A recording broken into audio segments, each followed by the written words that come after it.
평택에 고덕 신도시라는 지역이 있죠. 네. 고덕 신도시가 결국은 평택의 어떤 신도시보다 입지가 뛰어나고 삼성이라는 프리미엄을 가지고 있는 신도시예요. 그렇죠.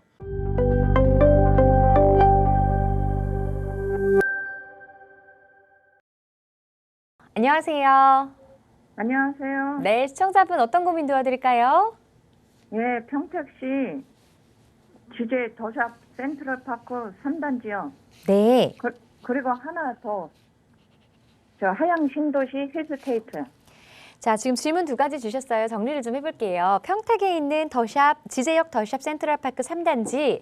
여긴 지금 거주를 하고 계시는 건가요? 예, 지금 월세 넣고 있는데요. 임대 중이시군요. 예, 예. 네. 근데 저기, 네. 예, 매도 시점과 음, 앞으로 전망이 좀 어떤지 알고 싶어서요. 매도 타이밍과 전망 궁금하다고 하셨고요. 또 하나는 어떤 지역에 어떤 부동산 보유하고 계세요? 하양 신도시 힐스테이트요. 알겠습니다. 지금 전망, 그리고 지금 두 번째로 질문 주신 곳은 보유를 하고 계신 건가요? 아니요, 이제 지금 분양권을 샀거든요. 아, 분양권을요. 예.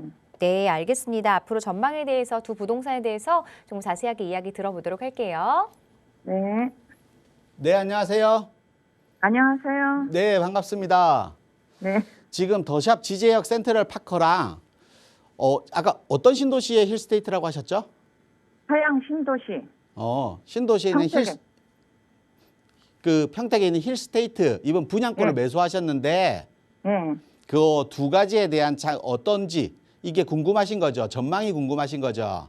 예, 전망하고 언제쯤 매도를 해야 되는 건지. 매도를 해야 되는지. 예. 평택 뭐 두 아파트 따로 지도를 보고 설명 안 드리고 평택 지역에 대해서 좀 설명을 드릴게요. 예. 평택은 호재 그러니까 장점 그리고 악재 단점 이 두 가지가 다 공존하는 지역이에요. 평택 지역은. 그러니까 다른 지역은 호재만 있는 지역도 있고 또 악재가 있는 지역도 있을 거 아니에요. 근데 악재가 있으면 가격이 떨어질 거고 호재가 있으면 올라갈 건데 평택 지역은 호재와 악재가 공존하는 지역이에요. 두 개 다 있어요. 호재는 개발 계획, 제가 평택 지역을 설명드릴 때 호재 백화점이다라는 얘기를 하거든요. 그만큼 개발 계획이 많아요.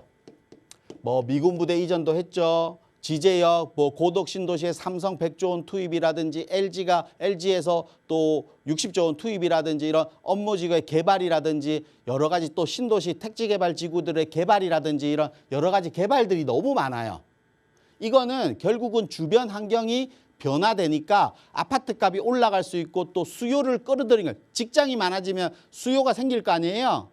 예. 수요가 생기면 그 수요에 들어오는 주택이 필요하겠죠. 그러면 주택 가격이 올라갈 수밖에 없어요. 무슨 말인지 아시겠죠? 그래서 네. 이런 개발 계획이 많은 지역이 평택 지역에 호재를 안고 있어요.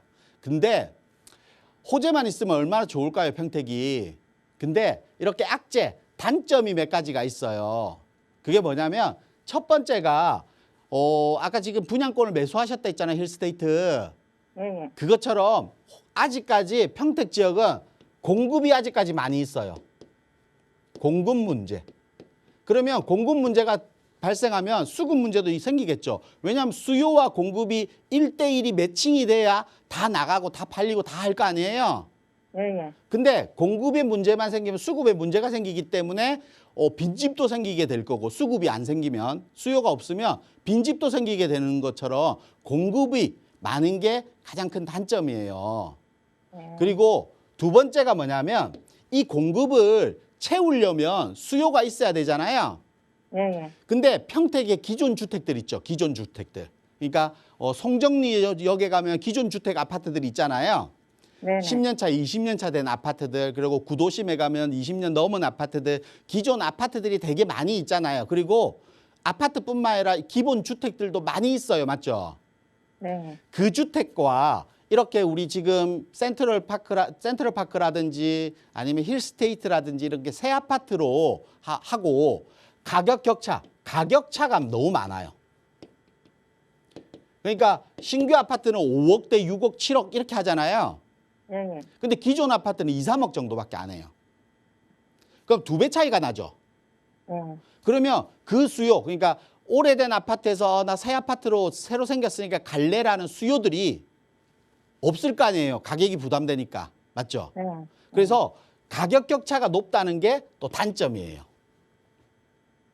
무슨 말인지 아시겠죠? 그리고 네. 세 번째는 이 평택에 고덕 신도시라는 지역이 있죠. 네.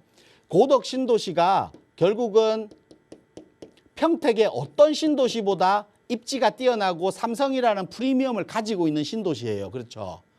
네. 그러다 보니까 제일 가까운 고덕 신도시로 수요가 먼저 찾게 될 거 아니에요. 네. 그러면 고덕 신도시가 다 채워져야 주변 지역으로 이렇게 확장해 갈 거란 말이에요. 그러니까 평택에서는 고덕 신도시가 아까 말씀드린 블랙홀 현상 지역이라고 보시면 돼요. 주변 지역의 수요를 다 글로 끌어들이는 겁니다. 그러면 고덕 신도시가 넘쳐나야지만 다른 지역으로 퍼질 수 있다는 거예요. 그러면 고덕 신도시가 아닌 지역은 그걸 채울 때까지 기다려야 되는 시간적으로는 부담되는 거예요. 시간적으로. 무슨 말인지 아시겠죠? 네. 그리고 네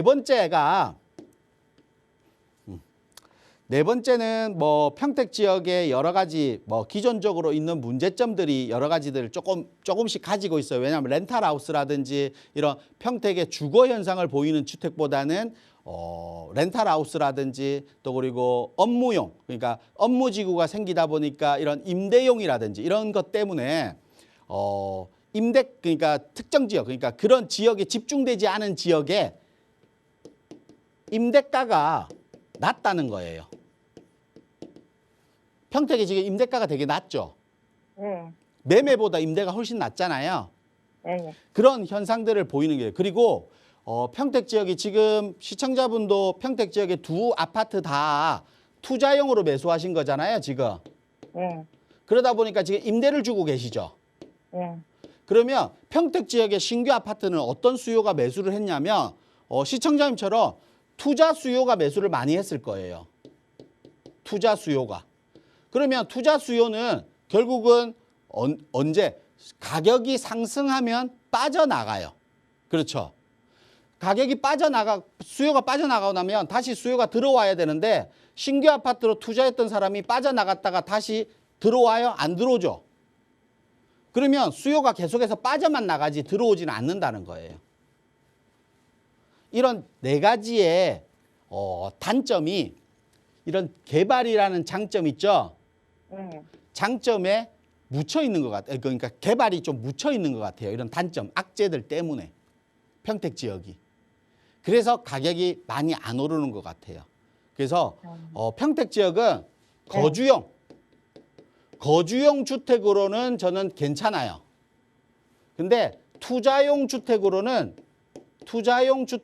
지금은 조금은 시기적으로는 맞지 않지 않나 싶어요. 그래서 매도에 대한 타이밍, 매도의 시점을 구한다라고 하면 2가지로 말씀드릴 수 있어요.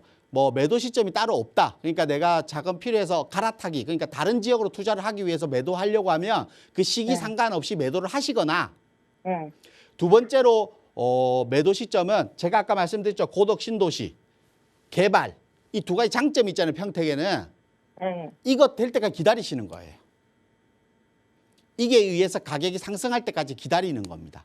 그럼 지제역도 안 좋아요? 지제역도 고덕 신도시 다음으로 지제역도 괜찮아요. 근데 지제역은 교통을 이용해서 멀리 왔다 갔다 해야 되는 수요가 필요한 거지 직장이 필요한 거는 고덕 신도시잖아요. 아. 그래서 고덕 신도시의 가격이 더 상승을 할 수 있는 여건이 만들어지거나 주변 지역의 개발이 이루어지거나 이 2가지가 있을 때까지 좀 기다리시는 판단을 하시거나 아니면 지금 내가 매도하고 네. 다른 지역, 그러니까 투자성이 좀 더 높은 지역들이 있겠죠. 네. 좀 더 올라가면 뭐 1기 신도시, 서울 접근성이 좋은 1기 신도시 주변 지역이라든지 아직 경기도 지역에서 보면 이런 지역으로 갈아타기를 투자를 한번 바꿔볼까라고 고민하신다라고 하면 매도 시점을 따로 잡지 마시고 매도할 수 있으면 매도하시고 한번 투자를 바꿔보는 것도 좋은 방법인 것 같아요. 그럼 동탄은 어떨까요? 지금 이렇게 설명드릴 수 있을 것 같아요. 지도를 조금 넓게 보면 서울에서 이렇게 평택까지 경부축이라고 해요. 이거를 네. 경부축이라고 하는데 자 서울 아래쪽에 분당 아래쪽에 용인 그 아래쪽에 동탄 그 아래쪽에 평택이거든요. 네. 지금 이렇게 경부축을 이루고 있어요. 이게 서울. 가격이 이렇게 올라가죠. 네. 그러면 지금 여기 계신 거 팔아서 한 단계 올라가는 거예요. 한 단계. 네. 근데 만약에 지금 두 채를 가지고 계시다 있잖아요. 네. 두 채 다 매도해서 갈 수 있는 제가 볼 때는 충분히 용인이나 뭐 분당은 아니지만 구도심, 성남 같은 구도심 같은 경우 요렇게도 점프할 수 있거든요. 그러면 한 단계 점프보다 두 단계, 세 단계 점프하는 게 더 낫겠죠. 사실은 갈 수 있다라고 하면. 네. 예. 그래서 제가 볼 때는 자금 여력에 따라서는 두 단계, 세 단계도 갈 수 있으니까 동탄이 어떻다 이게 중요한 건 아닌 것 같아요. 지금 보니까. 네. 네. 그래서 매도 타이밍을 조금 지금이라도 한번 잡아보셔서 매도하고 용인이나 성남, 구도심 같은 성남 같은 경우로 점프해서 경부축으로 올라갈 수 있는지 한번 체크해 보시고 작은 계획이 맞으시면 그걸로 점프해 보는 것도 좋은 방법이다. 이렇게 좀 정리해 드릴게요. 예, 예. 네. 네, 감사합니다. 네.